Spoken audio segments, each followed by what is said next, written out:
Welcome, welcome, welcome. Thank you very much for joining us for our webinar today. I am happy to see you all. As people are joining, I will give you a few of the ground rules of how we are going to be doing this today. So very shortly, I'm going to be showing you a presentation and I'm going to go over the benchmarks, the playbooks, and the quiz of the AI Profit Toolkit. If you have any questions, there is a dedicated Q&A section in Zoom, so just click that, add your questions there, and once I'm done, in the end, I will take a look at all of the questions and I will answer those that I have time for. In the meantime, I have a couple of colleagues here with me to help me moderate and talk to you. So if you have anything else that you want to chat about or ask about, you can use the chat in the webinar. And other than that, I hope you have a good time and I hope that you enjoy hearing me talk for this hour.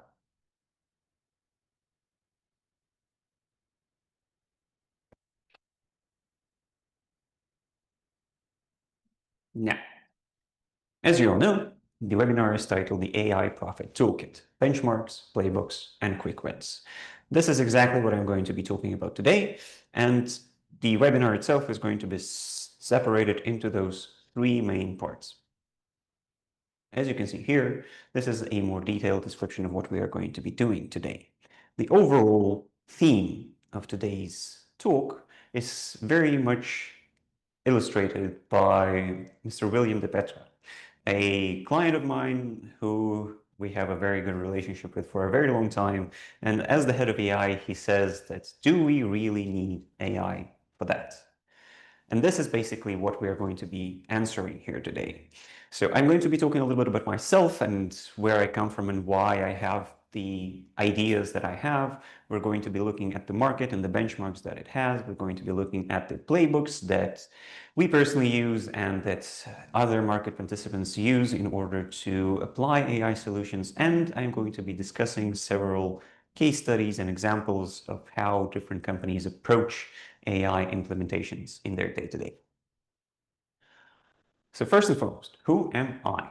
My name is Max. As you probably already know, I am the Chief Business Development Officer at Sigli. We are a tech company. We create custom software solutions for our clients all over the world, basically.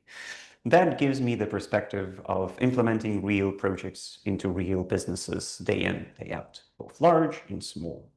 But that is not the only point of view that I'm going to be sharing with you today. I'm also the host of the InnoVantage podcast, where I interview a bunch of different people, namely experts in their fields from government, from education, from private sector, and they all have their own opinions. And I have explored those opinions with them a lot of the time, and they have shared some of their examples as well. And this creates kind of the second point of view that I have within myself on the current market situation and the current AI implementation processes. The third is I am also a public speaker and a mentor at different communities, but one that you are probably all familiar with is Plug and Play, an accelerator for startups. So this gives me the third point of view of what is the cutting edge of technology, what kind of startups are being accepted, which ones are the runner-ups and which ones are the leaders of the industry, and what is going on basically at the ground level of innovation. Combining these 3 points of view, I will hopefully give you an overview of what is going on in the market and how can you benefit from a better understanding of AI solutions. About Sigli itself. So we are based out of Lithuania. On the photo here, you can see our offices. This is basically where I am. This is what you see behind me.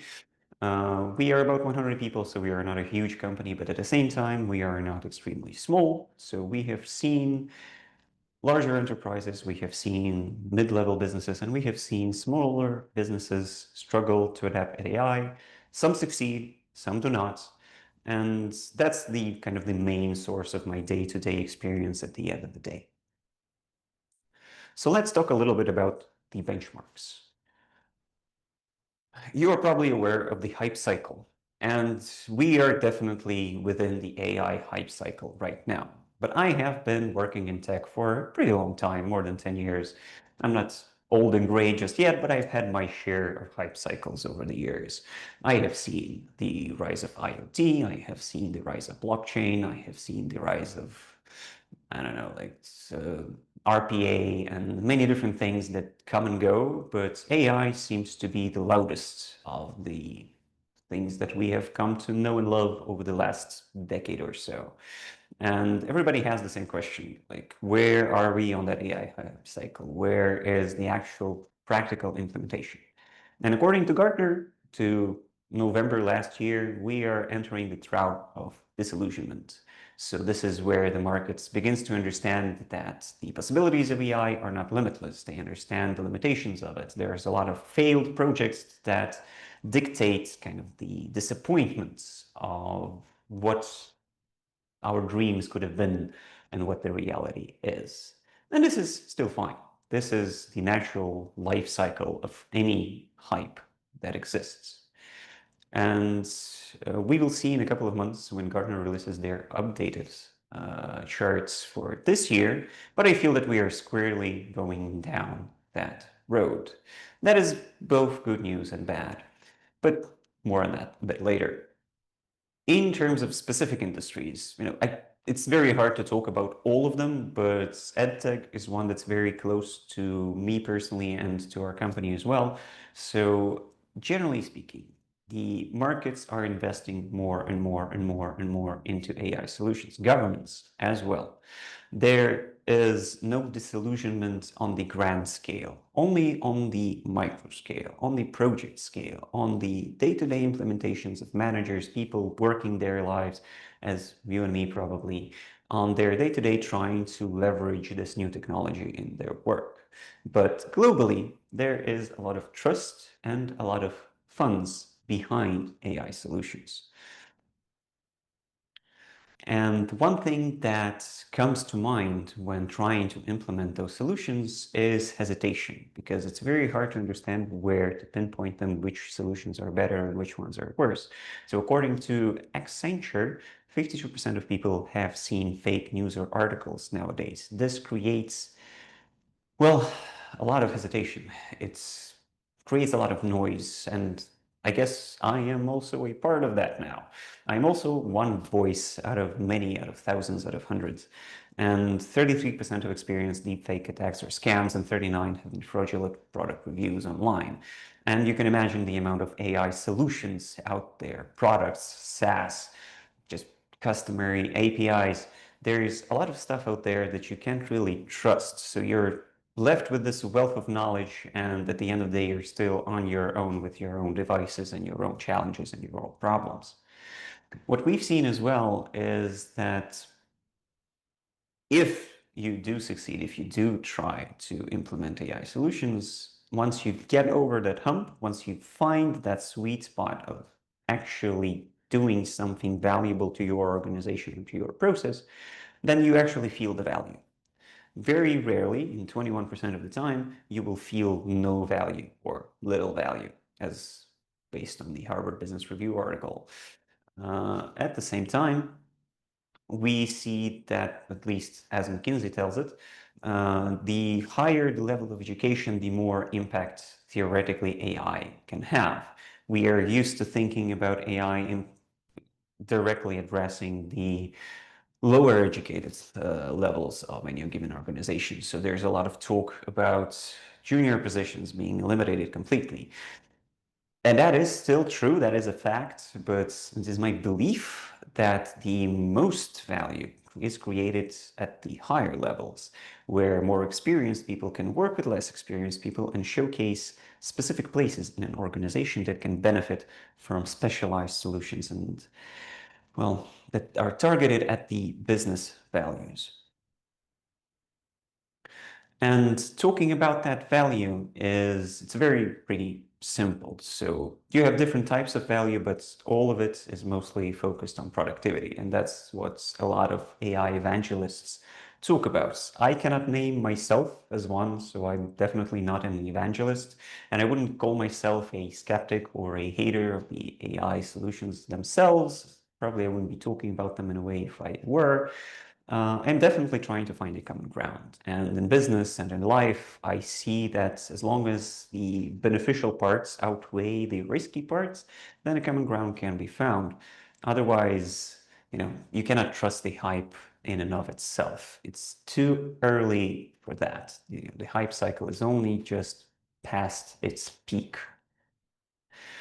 And this is the market, basically. Everybody's trying to do something. Very few people understand what specifically they want to achieve, but some are pressured from outside influences, some from inside influences. But everybody understands that something needs to happen. Otherwise, well, there's fear of being left behind. So what can you do? What realistically can you apply to your day-to-day in order to combat this? I want to come back to AI rule number one that stems again from William. Do not use AI unless you need it. Do not forget that software is much larger than AI solutions. If you have a sales process that you want to automate, maybe you do not need to automate it through AI. There's enough scripting tools, there's enough CRMs and ERPs out there that can help you revamp and revitalize your process without spending money and time on unproven and edge technologies. There are a lot of things right now that can address your problems a lot of the time. And you need to understand whether or not those solutions are the ones that you need, or whether you need AI. And why do you need AI specifically to address your business problems? Once you understand that, I feel that's more than halfway of success. Once you understand why specifically it is AI that you need, when you understand where you need to apply it, then everything else that I'm going to be talking about is secondary, honestly, because there's just so much discrepancy between businesses. So if you want only one thing to remember from today, remember this. So look at your situation, look at that inner voice that tells you, let's just implement AI, and ask yourself, do I really need AI for that? If you do, then great. If you don't, maybe look for something else. But in order to understand that, how do you do it? We use something we call the AI value matrix. It is adapted from a couple of different sources, but mostly it is pretty simple. And I'm going to be explaining what it is and how to use it, because we are going to be coming back to this throughout the cases that I'm going to be talking about fairly regularly. So you have basically two schools of thought when implementing any solution. You have the technological side of the question, and you have the business side of the question. And those two are often misaligned. If any of you work with digital transformation projects, for example, this is one of the key things that, well, any digital transformation process is based upon, basically, the alignment of business and technology. And those two tend to be very misaligned. Sometimes the business wants AI for AI's sake. Sometimes technologically something cannot be done. The other way around also happens. Sometimes you want to explore an exciting new technology without really understanding how it will impact the business as long as it is there. So it's a very simple, or simplified rather, grading system where you draw up your projects, you try to understand how it will impact the business, how it will impact the tech, and whether or not it's feasible through the tech rather. And if